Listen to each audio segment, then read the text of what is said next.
Thank you very much, Stephen. I appreciate the invitation to share with you, all of you tonight.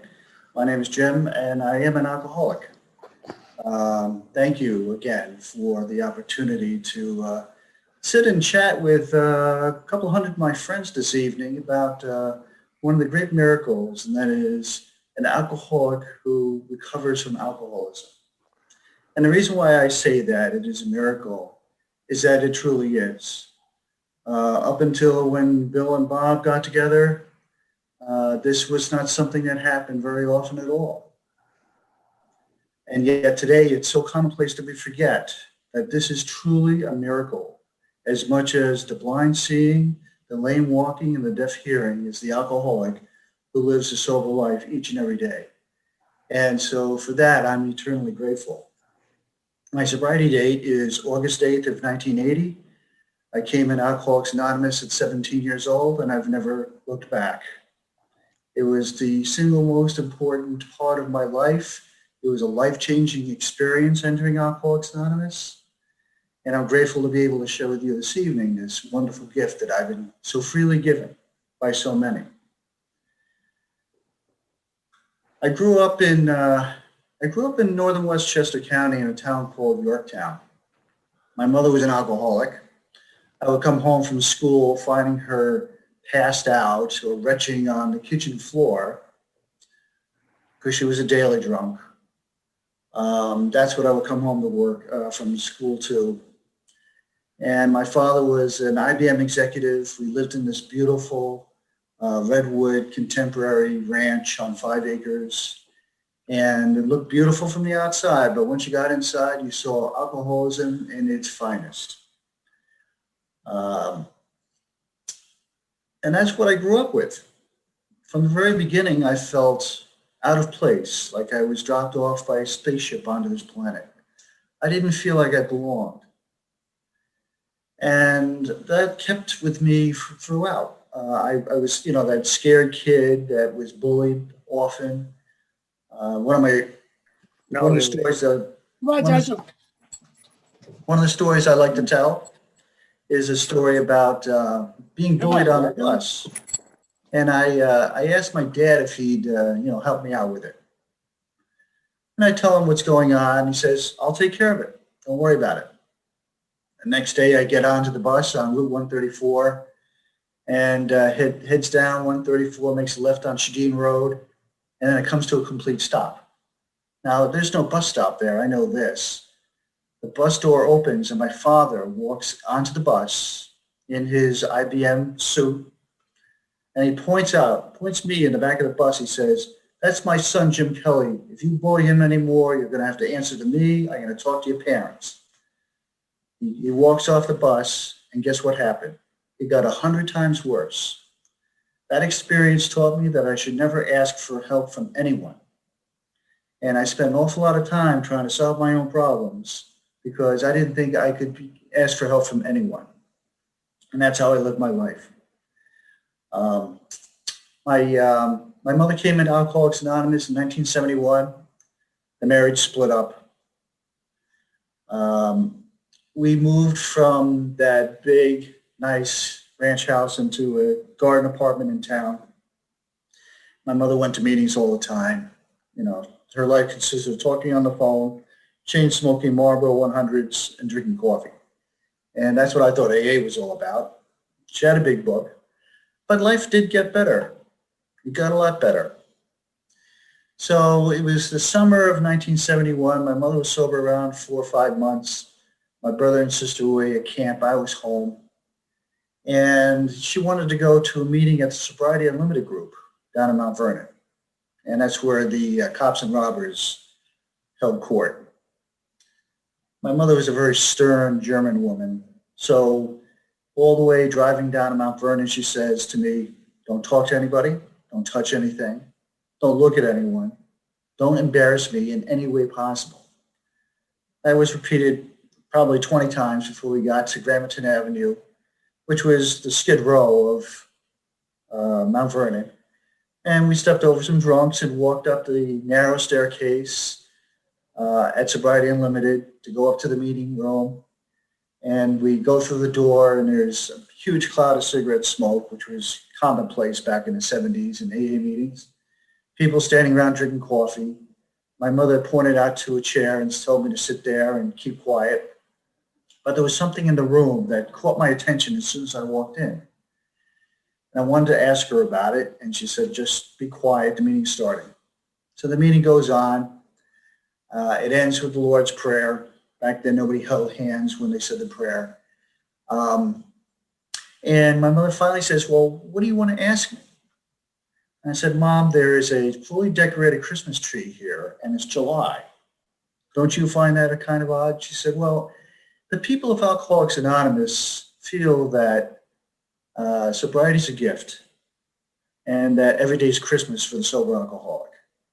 And I really believe that sobriety is really a gift that I've been fortunate to be given to me. And it was available to me once I became willing to accept it. Just like God's grace, it's always available if I'm willing to accept it. But I would have to suffer. I would have to have my ego squashed pretty good before I was becoming willing to ask for help. 1974 rolls around. My mom and my stepfather decided to get married. And all during these years, I was, had babysitters. My brother and my sister and I would have babysitters while my mom went to meetings. And the way she got babysitters was, people would hitchhike a lot back then. And she would see a girl hitchhiking and would offer that girl a ride to wherever she was going, and then would say, would you like to babysit my kids? So that's how she found found the babysitters. So at the reception, I was seated at the table with all these, teenage girls, these babysitters, and they thought it'd be fun to feed me Tom Collinses. I'm, 11 years old when this is going on, and I really had my first drunk. I loved it. It made me feel comfortable within my own skin like I'd never felt before. I was able to ask the DJ to play certain songs. I danced. I had a hell of a good time. And then I had to go to my dad's house. My mom and my stepfather went out to West Hampton for their honeymoon. And I peed the couch, and I couldn't wait to do it all over again. I loved it. I loved how alcohol made me feel. I drank for effect. There was something that needed to be medicated within me, and alcohol was certainly the answer. And I would spend all of my drinking career pursuing that feeling because I felt a part of. I felt like I could relax, and that was impossible until I picked up that first drink. I got into high school, and I did fairly well. By the time it was ninth and 10th grade, me and my buddies would find somebody old enough to, buy us a couple of six-packs, and I always made sure I got my share. And I would take some of yours if I was given the opportunity, because I drank for effect. I was selfish and self-centered, so, if you didn't watch it, I'll make sure I have some of yours. And I did fairly well at school. The drinking really got serious when I started making a little bit of money. I got my first car when I was 16 years old. 3 weeks after I turned 16, I got my driver's license. I bought my mother's car from her, which was a red 1974 Pinto wagon. And I succeeded in putting 30,000 miles on that car, and I never left the county of Westchester. All during this time, it was, a cooler full of beer in the back, and my buddies and I driving all over the place drinking. Also around this time, I was introduced to Alateen. And my mother thought it'd be a great idea to, have me be active in Alateen. And there was a group up in Mahopac, New York. And I go there and I meet all these guys, and they were all young alcoholics just like me. And I found a whole room full of drinking buddies. So I made sure I came to that meeting early. We drank before the meeting. And after the meeting, we would go out to drinking. I thought this was fabulous. Little did my mother know that she actually made this possible. Anyway, 16 years old, I'm driving drunk all the time. And, for the life of me, I don't know why I didn't have more trouble with drinking and driving than I did. My senior year rolls around. I only had to take 3 classes to graduate, so I took 3 classes to graduate.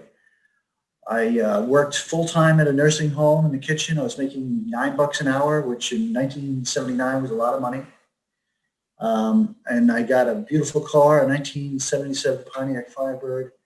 And I was, drinking all the time. Part of my story is I smoked quite a bit of pot. And in this Firebird, there's a strap on the dashboard on the passenger side. And I stole some rubber hose and a couple of things from the chemistry lab, and I made this bowl that sat right on that little strap and had a 5-foot long hose you could pass around to everybody in the car. And I had air conditioning, which wasn't common back then either. So I pulled up from the school, opened the doors, and this billowing pot smoke would come out. And I thought that was the coolest thing ever. I did quite a bit of drinking during my senior year. I drank just about every day. I cut school quite often, found a way to do that. I'm a devious kind of alcoholic. And so around the end of the school year, it became evident that I would have to pass the physics final exam with an 86 or better to graduate from high school. And I went to any lengths to cover my tracks and to make sure that I didn't have anything interfere with my drinking. So what happened was I stopped drinking long enough to learn the whole course, and I got a 91 on the Regents exam for physics. During this time, I chose the school I was going to go to college at, and I chose it on the basis of a thing called the Bridge Street Run. And the Bridge Street Run in the city of Oswego is where you start on East Bridge Street and you drink your way back to campus. That's what was my decision-making process as far as my secondary school activities. Needless to say, things weren't going to turn out exactly the way I wanted them to. I graduated high school, started drinking like there was no tomorrow, drunk most of the time. And the first week of August rolls around. My mom and my stepfather were away on vacation down on Long Island. My brother and sister were away at camp. And I had the apartment all to myself. So I stayed drunk for the entire week. And before CSI became a thing, I actually cleaned that place like there was no activity in there at all. There was no evidence that there was drinking all week long. In fact, it was cleaner than my mother ever made it. She wasn't much of a housekeeper. Just imagine somebody using a leaf blower and a rake to do their house cleaning. That was my mom. Anyway, they come home. And I was going to go to a pool party. My mother's telling me, you better come home at a reasonable hour because I've been out late a lot. And the pool party started at 8 o'clock up in Mayapack, and I got there at 6 o'clock, because I want to help make sure that the keg is running smoothly. It was a pool party. It was a very hot August night, and I never actually got into the pool. In fact, I didn't get further than 2 feet away from that keg the entire night, except where I needed to make more room for more beer. So I'm pretty drunk. I leave around 11:30, and I start my way back to Yorktown. And I cross over into the town of Somers and onto Gomer Street, and I pass out at the wheel doing about 50 miles an hour in this beautiful Pontiac Firebird.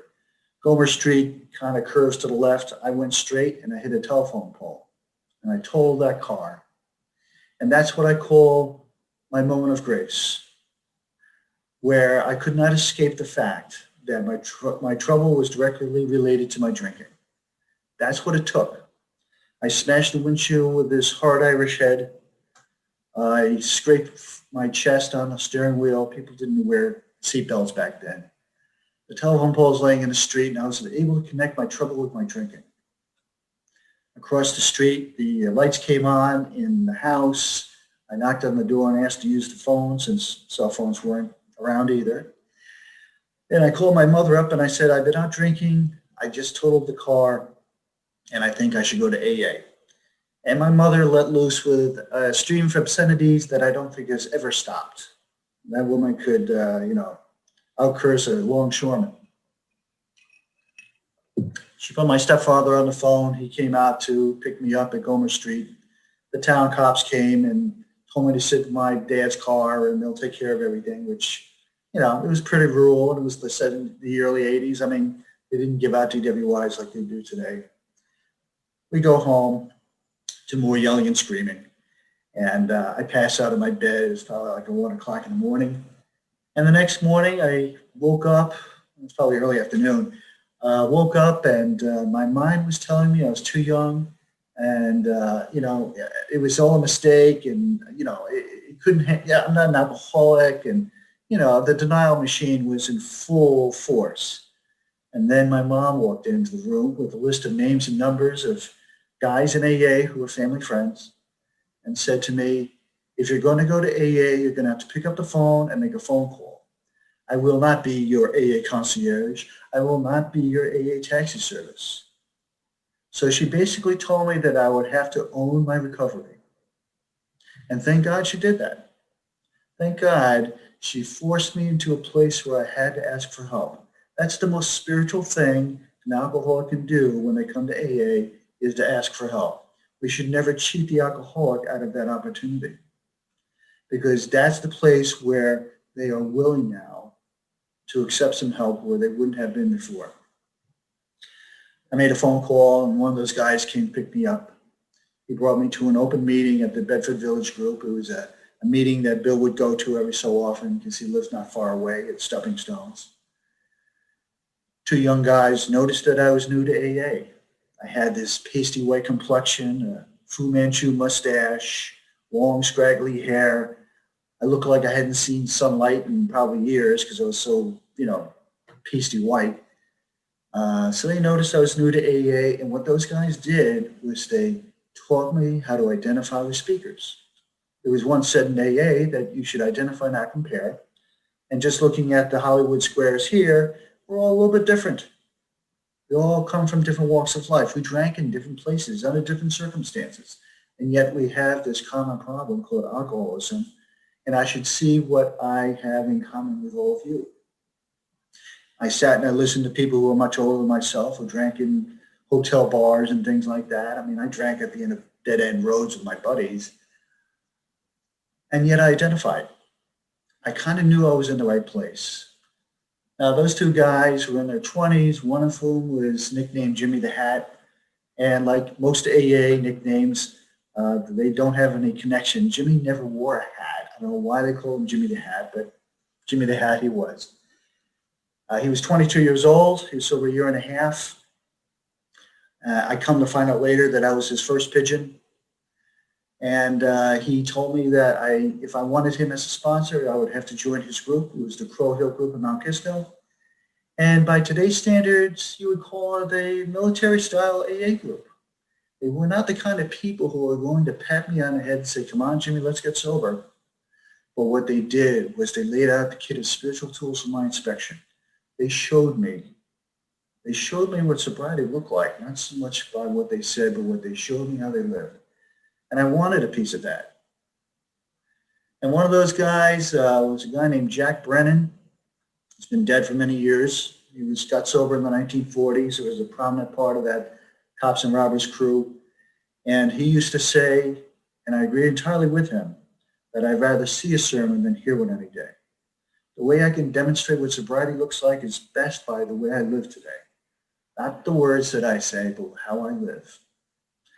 And I'm grateful for him and many other great teachers that showed me what sobriety looked like. So Jimmy told me that I was too sick to comprehend the 12 and 12, and that the big book was written exactly for guys like me, that in the pages within, in masterly detail, are the directions to get sober and stay that way. And I should get to know that book well.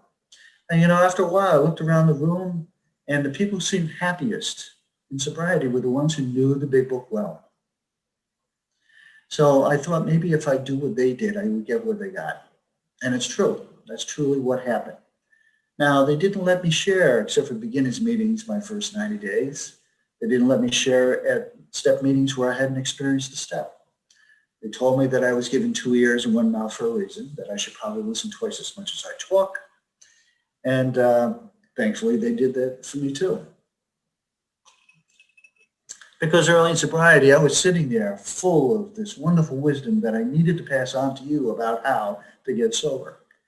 I really had no experience, strength, and hope to share, and I was better off listening. My sponsor brought me through the steps immediately. We didn't wait for, something to happen, but we started right off with step one, and we started off in the big book. And he and I went through the big book together, taking each of the steps one at a time. I remember, there was a group called the Plug in the Jug group up in Mayapack. And what they would do at the beginners meetings is they would take all the beginners, they would make them get on their knees and say the third step prayer, which today people would be, tar and feathering you if you tried that. But that's the kind of people I got sober with, so that third step became a very vital part of the experience. But even step two ends up to be this wonderful step of hope. I thought that I'd be insane for the rest of my life, or at least that's what it seemed like. And when I came to step two, I talked to Jimmy and I said, what is it with the insanity thing? I really don't get it. And he says, well, there's some good news. Later on in the book, it tells you that for by this time, sanity will have returned, that you will no longer be suspect to that mental state that precedes the first drink, that it is possible to get well in Alcoholics Anonymous. I don't sign up for the idea that we're a bunch of dented cans or that we're, these endlessly sick people. And I can't use my alcoholism as a means of justifying some of my, less popular things that I do. I can't hide behind that. It's possible to get well in AA. It's okay, in fact. That doesn't mean that you outgrow the AA program, but you can be restored to sanity. So 3 weeks into this, I'm supposed to go to SUNY Oswego, and I'm not sure whether I should go. So I asked my mom what she thought, and she said, if you're willing to go to any lengths, you can stay sober no matter what the circumstances are. And, I believed her, and off I went to SUNY Oswego. I was the only guy who didn't drink and smoke pot. I ended up being the dorm DJ. I had a DJ business for 10 years afterwards. I thought it was a great way to meet girls, so, what the hell, right? And, I didn't kill them scholastically, but I held my own. The break for Thanksgiving came around. On a Wednesday night, I was at the home group, and Jimmy says to me, I need you to come to my house at 8 o'clock on Saturday morning. That means we're going to be doing your fifth step. So you need to write your fourth step before you show up. And he pointed out the directions in the big book, and he told me how to format it and make those 4 different lists. And of course, I waited till midnight Friday night. Let's not rush these things. And I sat down and I found that my mind was going faster than my pen could write. And I set down on paper the worst items in stock. And the hardest part of the whole experience was driving across river to Jimmy's apartment, because I had never revealed myself to anyone. No one knew the inside of Jim Kelly, ever. And it was the first time somebody was going to see the real deal. I go to his apartment, go inside, get a cup of coffee. I hand him my fourth step. He hands it right back to me and says, you're going to read this whole thing to me, every bit of it. And, it was important that I did that, because during the process of the fifth step, we talked about what fueled each and every one of my defects of character, which is that 4-letter word that starts with F and appears in parentheses in the third column, fear. Fear is what had driven every aspect of my life entirely. And we talked about this, and he matched his experiences with mine. He made me feel like I was a sick person getting well, rather than a bad person getting good. And I'm grateful that he helped me in that way. I really felt like I was committed to Alcoholics Anonymous by going through this process. And being giddy about this thing, I'm like, okay, we're done with step 5. When am I going to be ready for step 7? Because I thought, well, there's only a paragraph for step 6 and only a paragraph to step 7. Let's keep this thing moving. So he says to me, well, you'll know when you're ready for step 7. And I launched out on engaging in my defects and shortcomings in hand-to-hand combat, which I lost handily. You cannot remove your own defects of character. And when you read closely those 2 paragraphs in the book, it talks more about willingness being the key than anything else. God doesn't need our help. If he's omnipotent, how much help does he really need? But what he does need is my cooperation, which means I need to try to do the right thing. and to stop backing on my defects of character and my shortcomings, which are one and the same. Now, we talked about fear being the fuel for each one of these things. And unless I am doing something to outgrow fear, I will continue to be dogged by my defects and shortcomings. So I need to do something about that fear.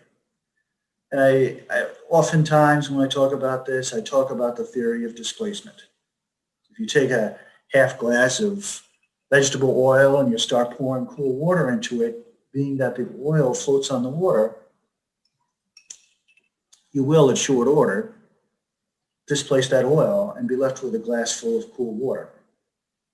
And being rid of defects and shortcomings is very much the same, in that I need to displace the fear with faith. The thoughts of someone else other than myself. Stop being steeped in myself and try to think about somebody else for once. And as I've grown in faith, my defects and shortcomings, which are still present, no longer run the show for me. Because fear is no longer the driving force of how I live today. Steps 8 and 9 were super important too. Back then, people did not put themselves on the 8-step list. It just wasn't in vogue. And the first name on that list was my dad, who I resented. I wasn't sure if he deserved an amend. My sponsor corrected me and said, well, he definitely deserves an amend. It's not about whether he deserves one. It's the fact that you need to clean your side of the street. You need to set right a serious wrong. And the most important part of that whole process was to not only become willing to make amends to them all, but to sit down with my sponsor and talk about how I would make my approach. Because this is not the I'm sorry, fill in the blank. It is, how can I set right a serious wrong? How can I mend these relationships by doing what I was supposed to have been doing all along? Living amends wasn't invented yet either, so it was direct amends, and I needed to tell people what I had done and what I was going to do to set things right. It was not easy. It was not something that I ever wanted to do. I always thought if I ignored something long enough, it would disappear. And I think that's the story of just about every alcoholic I've met. If you ignore it long enough, it no longer exists. So why, rip open the scab one more time to make amends? That's not going to fit the bill at all. Anagram and wouldn't stop long. It's not something that really fits in with our discussion with making amends. And there was people I stole from that I could never track down. In my teens, we used to vacation every summer on the beach at Old Orchard Beach, Maine. And I worked during the summer, and one year I worked at the Brunswick Hotel as a bellhop. I did more drinking than working, of course. And on Labor Day weekend, I went to every single room in that hotel and I stole every single chambermaid's tip. And then I left town the next day. It was about $300, just a bit of money back in 1979. But, I asked my sponsor about it, and he says, you can actually go ahead and send postal money orders to the head of housekeeping and ask the money be distributed to all the people who are working as housekeepers. You could do that, chambermaids. And I did that. He also said, pick somebody in there who's having a hard time with it. Do things for them, preferably anonymously, that they need done. So my mom sponsored a woman who was a single mother with 3 kids, had no money. And I spent time fixing her car and doing work around her house to help her out, keeping in mind all the people that I had stolen from. And this is all about getting out of self and thinking about somebody else for once, which is not part of my DNA. It doesn't come naturally to a guy like me. 10, 11, and 12 are steps that most people talk about as maintenance steps. But I really prefer to look at them as continuing growth steps. Some of the greatest growth I've experienced in AA has been working through those 3 steps in particular. Prayer, meditation, and self-examination form an unshakable foundation for living. And when these are logically intertwined, I get to have this way of life that is infinitely satisfying. I am a satisfied customer of AA. I truly am. I wouldn't keep coming back if I wasn't. And God is truly crazy about me. And the more time I spend in this prayer, meditation, and self-examination, the better life gets. which doesn't mean that my life is free of difficulties, problems, issues. There's all kinds of problems and issues. And yet I have a partner in everything that I do. And that is this power greater than myself whom I call God. And when I really adopt that as my way of life, wonderful things come to pass. So sober about a year, we moved to Long Island from Westchester, and I was introduced to a guy at this huge meeting called the Clear School Sunday Step Meeting. And there was 5 other meetings that went on at the same time. There's a couple hundred people there every Sunday, and I was introduced to a guy, a union carpenter named Don. Now, Don got sober in 1974, so he was sober about 7 years when I met him, and he knew this program inside and out. Super intelligent guy. I was introduced to him, and he says to me, what's the AA program all about? What are the 12 steps for? And I said, well, being arrogant and 18 years old, I said, well, to recover from alcoholism, everybody knows this. He says, well, let's step back for a moment. Why don't you walk over with me to the shade? Let's read step 12 out loud. Read it slowly. Having had a spiritual awakening as the result of these steps, he says, stop there. Stop right there. The whole purpose of our 12-step program is to establish a relationship with a power greater than ourselves, to have become God conscious, to awaken the spirit. And I never really was told that. It just wasn't evident to me. He opened my eyes to what AA was really all about. And he became my sponsor. And Don taught me about the nuts and bolts of sobriety. This is a very practical way to live, even though it seems a little ethereal at times. It is a very practical way to live. So at the time, I'm going to school at Stony Brook. I'm working part-time. My life was chaos. I was crying on his shoulder. It's so difficult, and my God, and I can't do this. So he says to me, well, why don't you run through what your typical day is, and let's see what we can do about it. So I said, well, I get up at the last possible moment to get up to go to work, and it's usually with the last nickel in my pocket and the last ounce of gas in my car. I drive my car down the shoulder of Route 25A with my Easy Does It sticker on the back of the car, with my middle finger stuck out because people are driving too damn slow. They're in my way. I'm late for work. Don't they know this? I get to the yard. I duck in the back because I'm late. I borrow money from one of my buddies so I can have lunch. I drive my car so that, I watch as the needle goes below E and see how far below E I can go before I buy some gas. And that was my life. Of course, Serenity was not present in any shape or form. So Don says to me, well, why don't you try to fill up the car, when it gets to a quarter of a tank, instead of hoping you make it to the gas station? Maybe not spend every dime that you have chasing girls on the weekends. And why don't you get up 15 minutes earlier? I mean, it's not that tough to do that. And I started to put these things into action. And you know what? Life got easier. Magically, it would seem.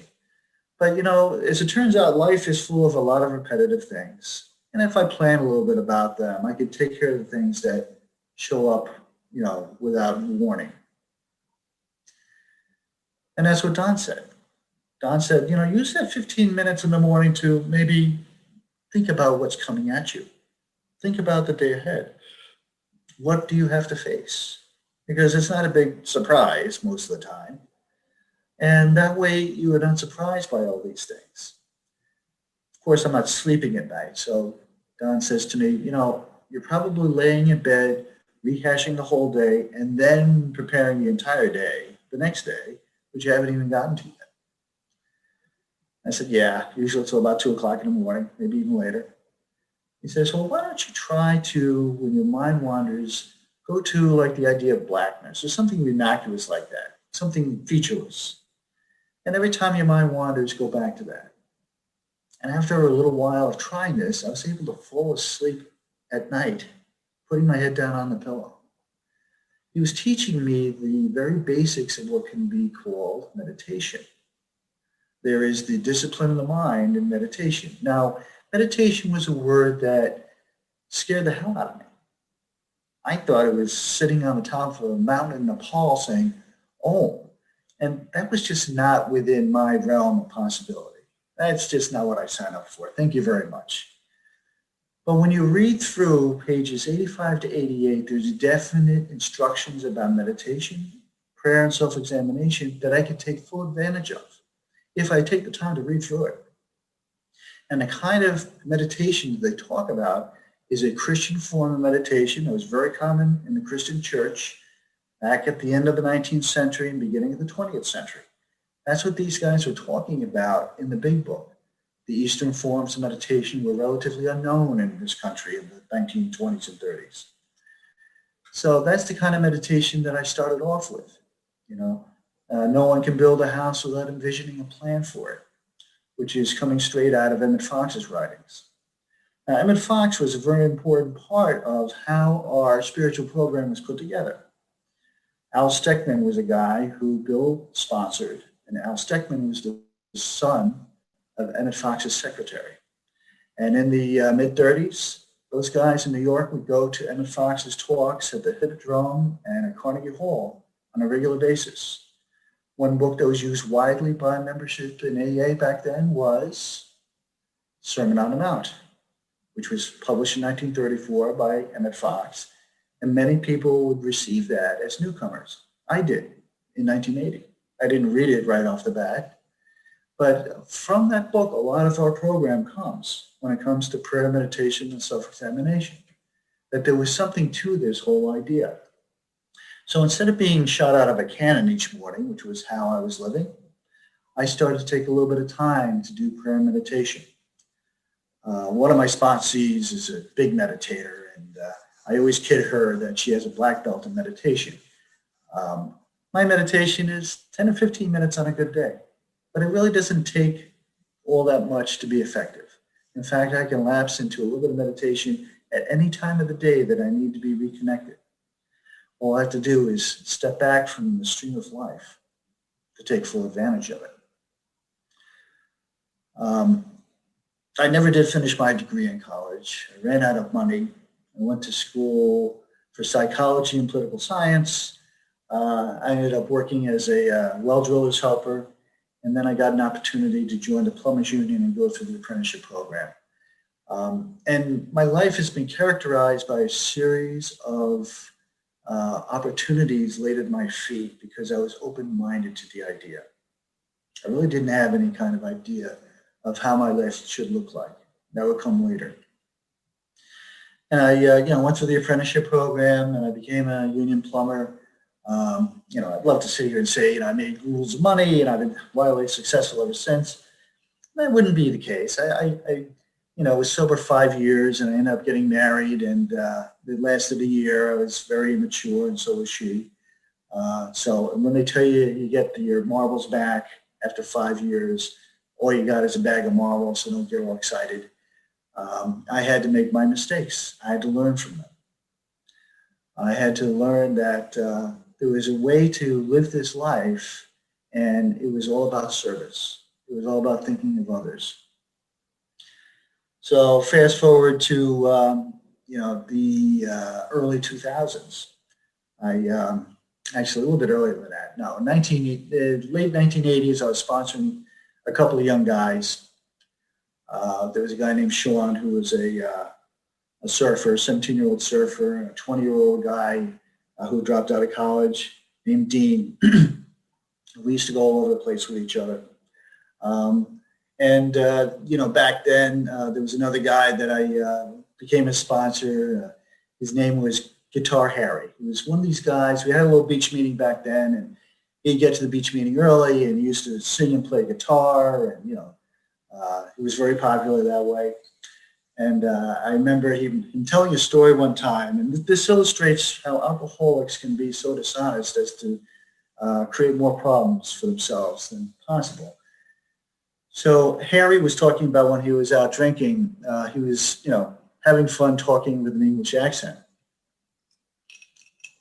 So in the midst of doing this, he ends up picking up a girl, and he really likes the girl. And she thinks that he's English. And everywhere he goes with her, he has to speak with the English accent. And so his buddies are like, well, why are you doing this? Well, she thinks I'm English. I have to do this. Well, she finally figures out that he's not English by overhearing him.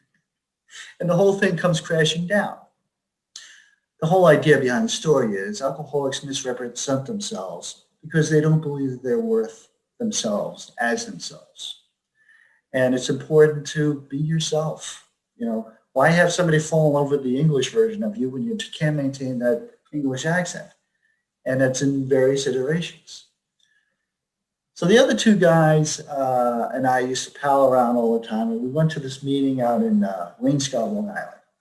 It was a meditation meeting, and it was pretty funny because, at the beginning of the meeting, they have somebody speak, and then afterwards, they go into meditation. It's 20 minutes of meditation, but they started off with a series of ohms. Well, as soon as the ohms start, we make for the door because this is just not something that we were prepared for. But I went back the next week. And I've been going to that meeting pretty regularly for the last 33 years, whatever it is. And, I've really learned a lot about the spiritual part of this program, which is like talking about the wet part of the ocean. This is a spiritual program. The relationship I have with God today is the most important fact of my existence. When I am connected with God, everything else seems to fall into place. And I get to live on the plane of inspiration. So 2009 rolls around. I'm now working for a company called Westfield on the World Trade Center redevelopment. And I'm negotiating the agreements, and it's a fantastic job. I love the fact that I had the job and it's paid well to do it. And but the financial crisis is really starting to hit its stride. And I'm sitting in my office at like 7 a.m, doing a little bit of meditating, and the inspired thought came that, well, my boss actually works in Los Angeles and doesn't know exactly what I do.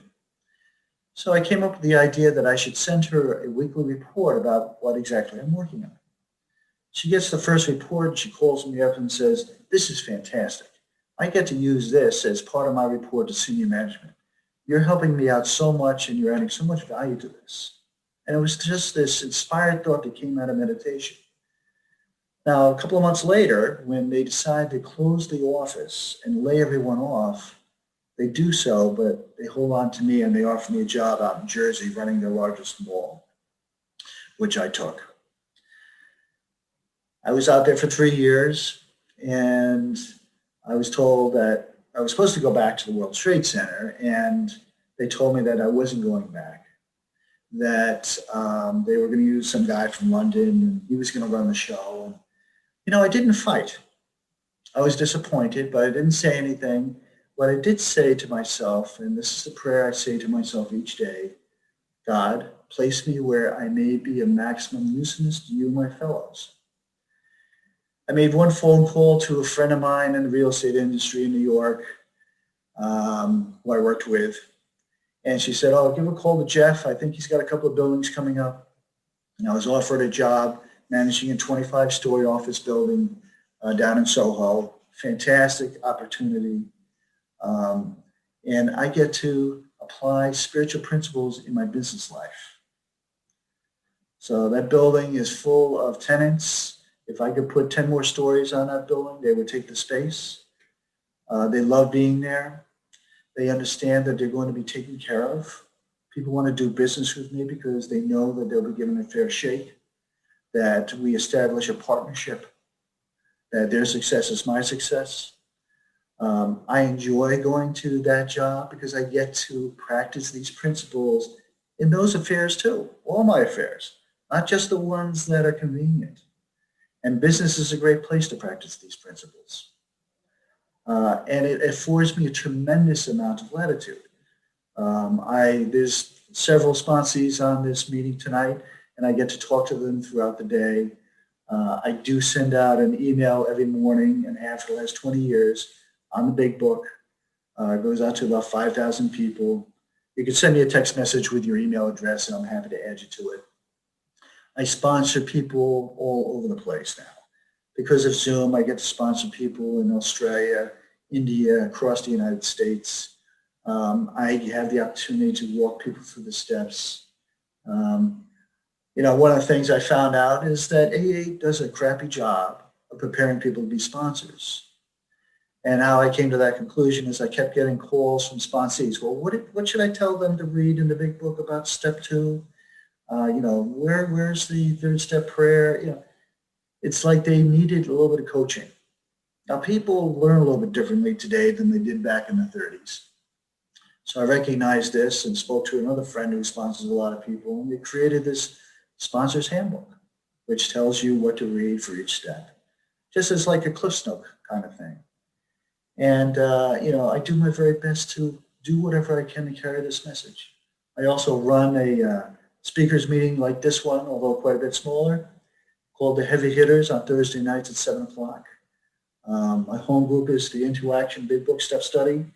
We meet on Wednesday nights on Zoom at 7:30. My life is fantastic on every possible measure because of the AA program and because I don't treat it as some kind of a hobby. I treat this as my way of life. And it absolutely is a way of life, just as much as drinking and drugging was a way of life when I was out there. And I find that more I give, the more I receive. And I don't give just because I receive. I give because it's the right thing to do. When I lay my head on the pillow at night, I fall right to sleep. I sleep in good conscience because of this wonderful program that I've been given, this way of life. The only thing that disturbs my sleep now that I'm 58 years old is I usually end up getting up twice to go pee at night. That's the worst part of it. I get to enjoy this experience. Enjoy it. When I say I'm a satisfied customer, I mean it. I live here in Bronxville, New York. I have a short trip to the city for work. On weekends, I get to spend at the beach house on the Hamptons.